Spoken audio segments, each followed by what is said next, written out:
Tanis. In the popular imagination, it is a city lost to a cataclysmic sandstorm. The secret repository of the Ark of the Covenant, unearthed by Indiana Jones in 1936. It is a compelling fiction, but the historical reality of Tanis is far more significant. Welcome to Uncomplicated Explains. Today we are excavating the history of Tanis, a capital lost to time and the epicenter of Egypt's Third Intermediate Period.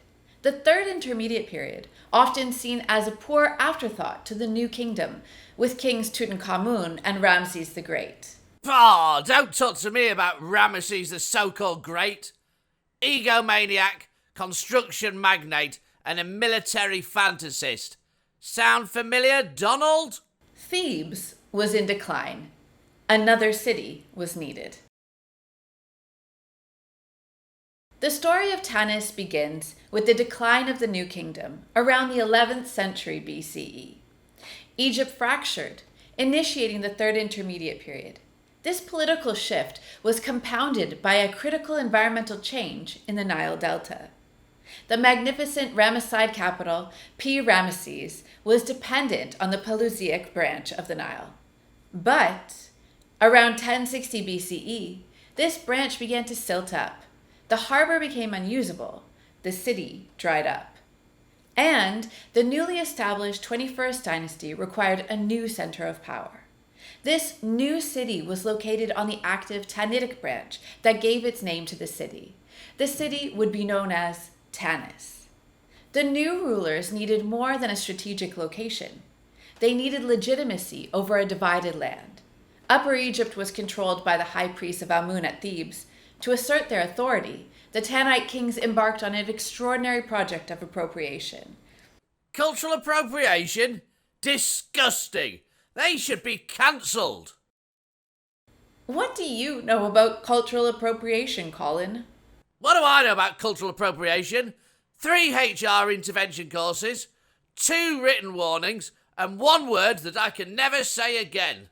Oh dear. The pharaohs systematically dismantled Pi-Ramesses and transported its monuments, obelisks, colossal statues, and temple stones to Tanis. The new capital was physically constructed from the legacy of the old.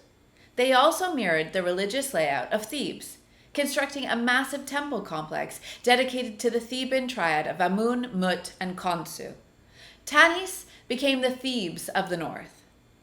This act of state-sanctioned recycling was brilliant political propaganda, but it created a significant historical puzzle.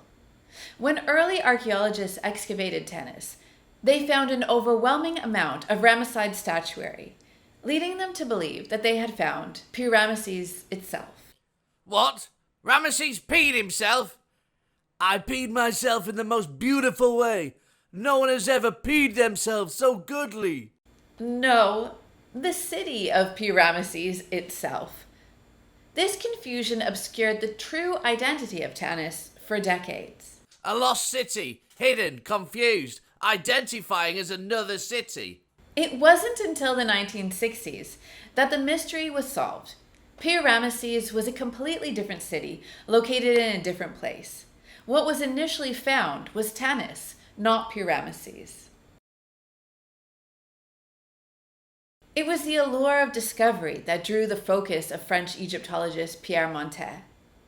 Montet began his work at Tanis in the 1920s. While the archaeological world was still captivated by the Valley of the Kings, Montet hypothesized that the pharaohs of the 21st and 22nd dynasties would have been buried near their capital, rather than in the distant south. There was only one problem. Excavating in the delta was muddy, wet, and humid. Mosquitoes were rampant, and disease was rife. Reminds me of my week in Cancun. Penicillin was not a match for what little Colin had. These conditions are detrimental to the preservation of artifacts and make systematic excavation exceedingly difficult. Buried deep in the moist, wet, dark, overgrown.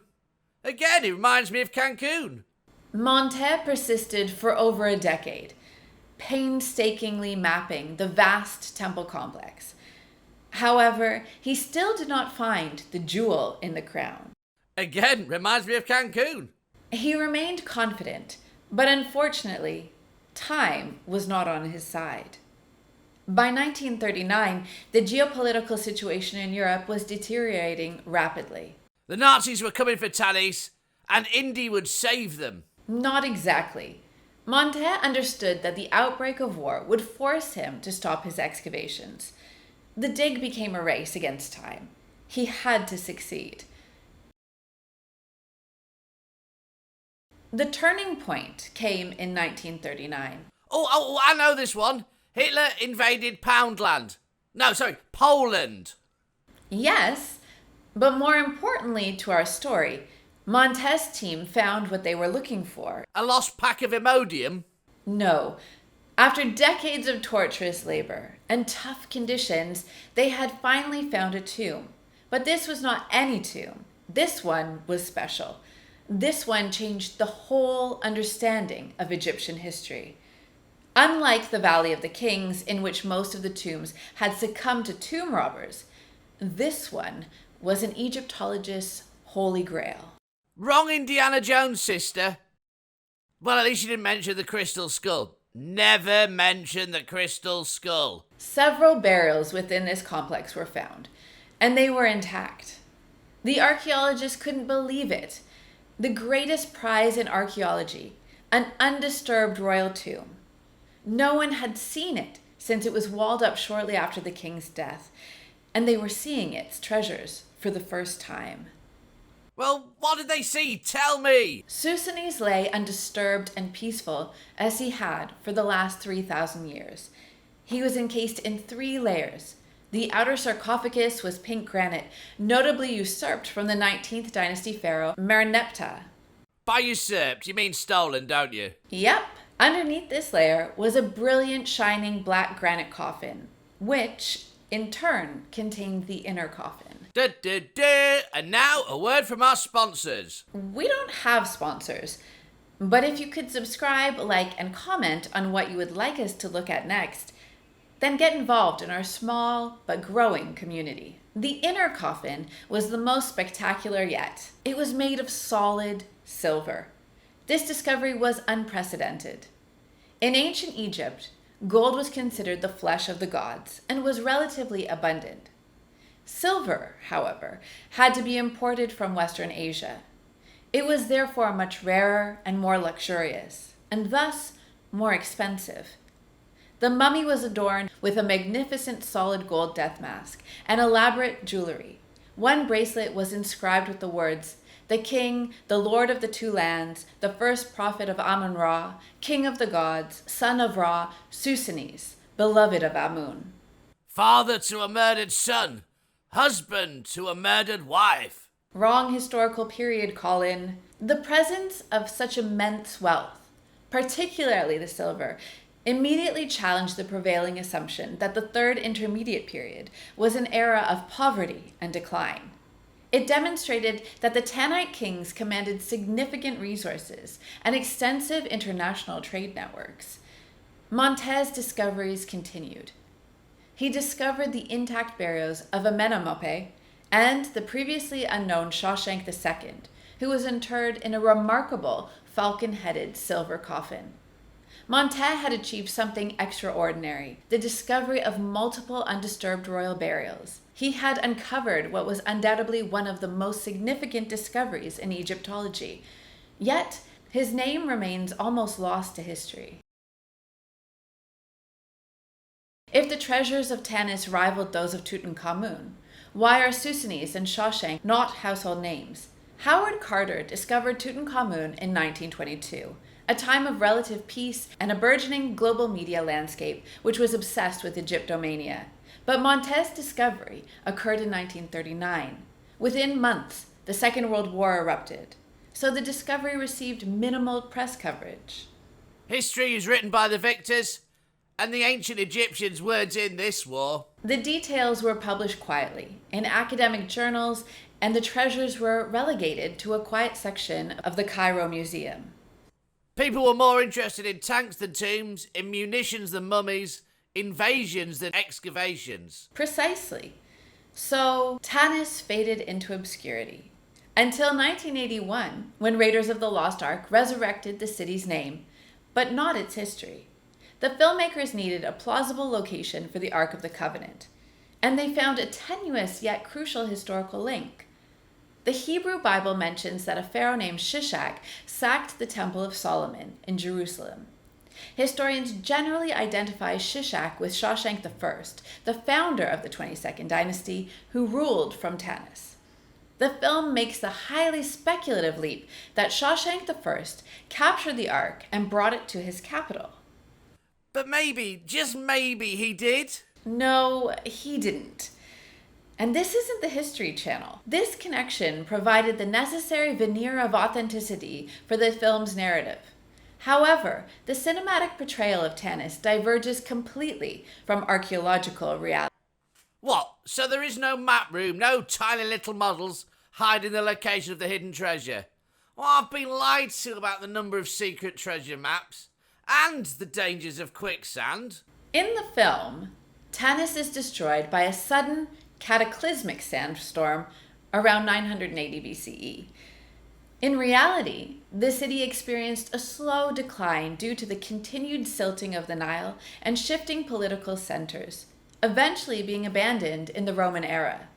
There is no archaeological evidence to support the claim that the Ark of the Covenant was located at Tanis. The map room and the Well of Souls are complete cinematic inventions. But why would Hollywood lie? Oh, this isn't fair. Indiana's a lie, Tom was married, and Kevin was a nice man. The contrast between the two versions of Tanis illustrates the Indiana Jones effect. While the films generated immense public interest in archaeology, they often promote a flawed understanding of the discipline. While parallels are often drawn between Montet and Indiana Jones, both working in Egypt during the turbulent 1930s, their methodologies were poles apart. Montet was a meticulous scholar who dedicated decades to systematic excavation. Jones represents the romanticized adventure looter, stealing artifacts from their cultures and not caring about context. So he represents the British Museum then? The cinematic myth of Tanis succeeded where the historical reality failed, not because it was more significant, but because it was a more accessible narrative. The historical reality, involving complex dynastic shifts, geological processes, and unfamiliar pharaonic names, was inherently less dramatic. Yet the legacy of Pi-Ramesses' discovery is profound. The treasures of Tanis forced a complete reevaluation of the Third Intermediate Period, demonstrating extraordinary wealth, craftsmanship, and power during a time of political fragmentation.